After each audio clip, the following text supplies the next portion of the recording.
मेरे दोस्तों, इमेजिन करो एक 17 साल का इंडियन स्टूडेंट और एक 17 साल का चाइनीज स्टूडेंट दोनों एक ही एग्ज़ाम में बैठे हुए हैं। क्योंकि इंडिया में तो हम लोग बचपन से सुनते आए हैं कि हम लोग नेचुरली मैथमेटिक्स में जीनियस है और हम लोग आर्यभट्ट और रामानुजन की लेगेसी को कंटिन्यू करते हैं। पर जब बात ग्राउंड रियलिटी और स्कूल सिस्टम की आती है तो रियलिटी थोड़ी अलग है। तो इसीलिए दोस्तों आज हम इस वीडियो में इंडिया की 12th स्टैंडर्ड की एनसीईआरटी और चाइना के 12th स्टैंडर्ड के मैथ्स करिकुलम दोनों को साइड बाय साइड रखेंगे और फिर कंपेयर करेंगे। और ये दोस्तों बस दो किताबों का कंपैरिजन नहीं है, ये है दो देशों के सोचने के तरीके का कंपैरिजन। तो हम लोग देखेंगे कि दोनों देशों का जो सिस्टम है वो किस तरह से अपने स्टूडेंट्स का जो यूथ है उसके दिमाग को कैसे वायर करता है। हम देखेंगे कि किसके क्या फ़ायदे हैं और हम वीडियो के लास्ट में ये भी डिस्कस करेंगे कि इंडियन सिलेबस में आज के टाइम पे कौन से बदलाव ज़रूरी है। इंडिया में दोस्तों हमारा जो बेस है वो एनसीईआरटी का पार्ट 1 और पार्ट 2 है। ये वो दोनों किताबें हैं दोस्तों जो सीबीएसई बोर्ड और लगभग हर स्टेट बोर्ड का जो फाउंडेशन है उसको सेट करता है। और इसका जो मेन फोकस है ना दोस्तों वो बहुत क्लियर है और वो है इंडियन स्टूडेंट्स को आगे चलकर इंजीनियरिंग के लिए और हायर साइंस के लिए रेडी करना। दूसरी तरफ दोस्तों जो चाइना है उधर पीपल्स एजुकेशन प्रेस की किताबें चलती है, लेकिन वहाँ की जो किताबें हैं दोस्तों वो बस जनरल नॉलेज को पास करने के लिए नहीं है, वो एक ब्रूटल फिल्टर का हिस्सा है जिसको गाओकाओ कहते हैं। क्योंकि जो गाओकाओ है वो उधर का नेशनल कॉलेज का एंट्रेंस लेवल एग्जाम कहलाया जाता है और वहाँ का सिलेबस दोस्तों इस तरह से डिज़ाइन होता है कि वो उनके बच्चों की रॉ लॉजिकल और स्पेशियल थिंकिंग पे फोकस करता है, ना कि उनके मेमोरी को टेस्ट करता है। अब दोस्तों अगर हम लोग इंडिया के एनसीईआरटी सिलेबस को डिकंस्ट्रक्ट करते हैं तो ये बहुत टिल्टेड होता है कैलकुलस की तरफ। क्लास 12th में हम लोग शुरू करते हैं रिलेशंस एंड फंक्शंस और इनवर्स ट्रिग्नोमेट्रिक फंक्शन से। उसके बाद आता है मैट्रिसेस और डिटर्मिनेंट्स के मैट्रिक्स अलजेब्रा। इसके बाद शुरू होता है दोस्तों एनसीईआरटी का कोर इंजन जिसमें सबसे ज्यादा टाइम लगता है और वो है दोस्तों कैलकुलस। इसमें continuity and differentiability, applications of derivatives,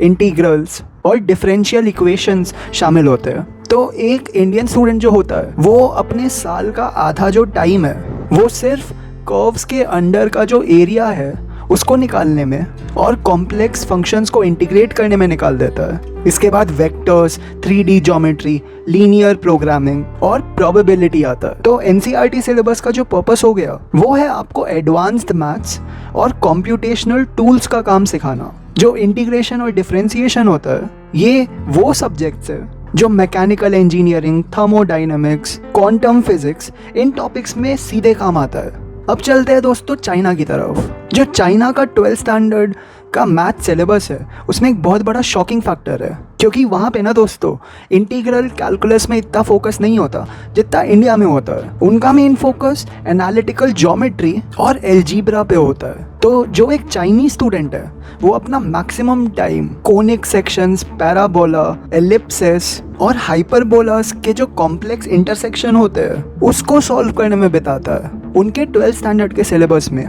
advanced sequence and series, spatial vectors, trigonometry के डीप एप्लीकेशंस और कॉम्प्लेक्स नंबर्स पे बहुत हैवी वेटेज होता है। तो जिस सिलेबस के लिए इंडियन स्टूडेंट्स को अलग से इंटेंस जेई की कोचिंग लेनी पड़ती है वो लेवल की प्रॉब्लम सॉल्विंग उनके रेगुलर सिलेबस का पार्ट होता है। उनका मकसद जो है वो आपको हायर फिजिक्स के कंप्यूटेशनल टूल्स का सिखाना नहीं है।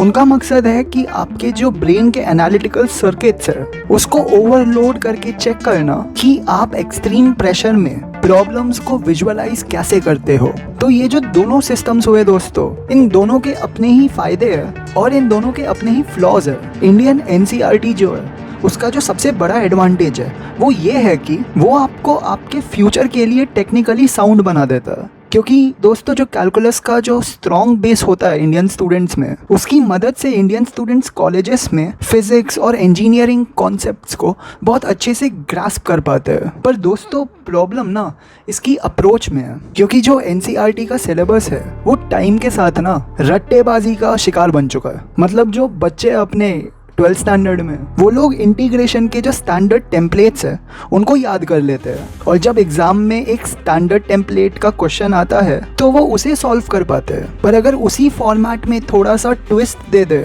थोड़ा विजुअल ट्विस्ट दे दे, थोड़ा सा लॉजिकल ट्विस्ट दे दे, तो फिर दोस्तों सिस्टम ना फेल हो जाता है। क्योंकि हम लोग फॉर्मूलाज को एक टूल की तरह यूज़ करना सिखाते हैं, पर उसके पीछे की जो ज्योमेट्री है, जो विजुअलाइजेशन है, उसको मिस कर देते हैं। और यही उल्टा जो चाइना में होता है, उनके 12th स्टैंडर्ड के मैथ सिलेबस का एडवांटेज है कि वो उनकी स्पेशियल थिंकिंग और रॉ प्रॉब्लम सॉल्विंग स्पीड में है, क्योंकि वो ज्योमेट्री और एल्जीब्रा के हार्ड इंटरसेक्शन पे फोकस करते हैं। वहाँ का जो बच्चा है दोस्तों, वो किसी भी प्रॉब्लम को ना अच्छे से अपने दिमाग में विजुअलाइज करने में बहुत आगे निकल जाता है। चाइनीज स्टूडेंट्स जो है वो पैटर्न्स को जल्दी आइडेंटिफाई कर पाते हैं, और उनका जो मैथ्स का इंट्यूशन है वो बहुत ज्यादा शार्प हो जाता है। पर ये जो सिस्टम है ना दोस्तों, इसका डिसएडवांटेज भी उतना ही बड़ा है, क्योंकि इनका जो 12th का मैथ सिलेबस है वो एक एग्जाम के चक्कर पे ओवर ऑप्टिमाइज किया गया है। चाइनीज बच्चे जो है वो उन पजल्स को और ट्रिकी ज्योमेट्रिक क्वेश्चंस को सॉल्व करने में महीने निकाल देते हैं,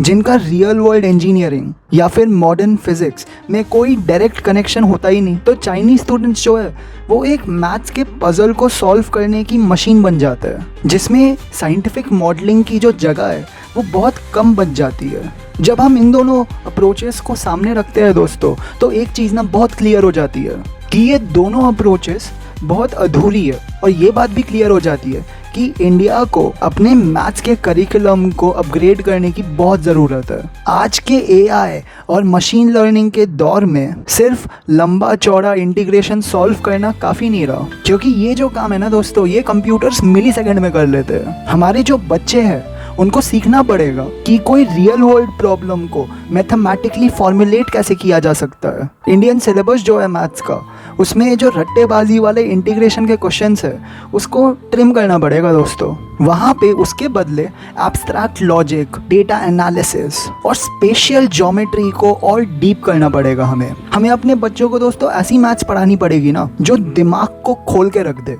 ना कि एक कैलकुलेशन की मशीन बना दे।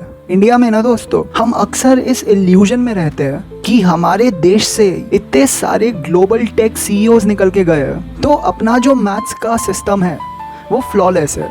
पर किसी भी सिस्टम को ना दोस्तों अगर हमें टेस्ट करना हो तो उसके टॉप 1% स्टूडेंट से नहीं करना चाहिए, पर उसके एवरेज स्टूडेंट्स के फाउंडेशन से करना चाहिए। असलियत तो ये है दोस्तों कि आज के ज़माने में लंबा चौड़ा कैलकुलेशन करने की वैल्यू ज़ीरो है। आने वाला जो ज़माना है वो एआई और एडवांस्ड कंप्यूटिंग का है, जो किसी भी कॉम्प्लेक्स से भी कॉम्प्लेक्स डिफरेंशियल इक्वेशन को आपके सोचने से पहले ही सॉल्व कर देगा। फ्यूचर में ना दोस्तों वैल्यू उस दिमाग की होगी जो ये बात समझ सके कि किसी रियल वर्ल्ड केओस को मैथमेटिकली कैसे फ्रेम किया जा सकता है। चाइना ने भले ही अपना जो फाउंडेशन है वो एक ब्रूटल एग्जाम के आसपास बनाया हो, लेकिन उन्होंने ना एक ऐसी जनरेशन जरूर तैयार कर ली है जो एक्सट्रीम मेंटल प्रेशर में कॉम्प्लेक्स, स्पेशियल और एनालिटिकल प्रॉब्लम्स को विजुअलाइज कर सकता है। और हम लोग इंडिया में आज भी पिछली सदी के जो इंडस्ट्रियल माइंडसेट है उसमें अटके हुए हैं, जहां स्टेप बाय स्टेप लंबे कैलकुलेशंस को ही इंटेलिजेंस का असली प्रूफ माना जाता है। असली बदलाव जो है दोस्तों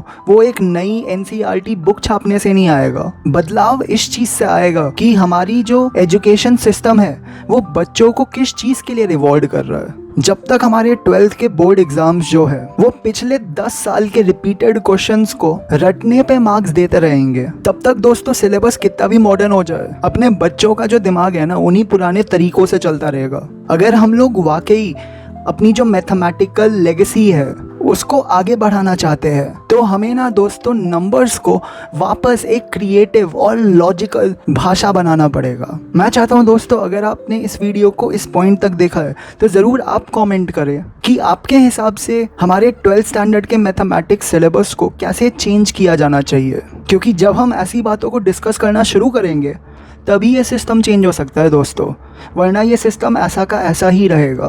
तो बस इस वीडियो के लिए दोस्तों बस इतना ही। मिलते हैं हम लोग अगली वाली वीडियो के लिए, और तब तक के लिए नमस्कार।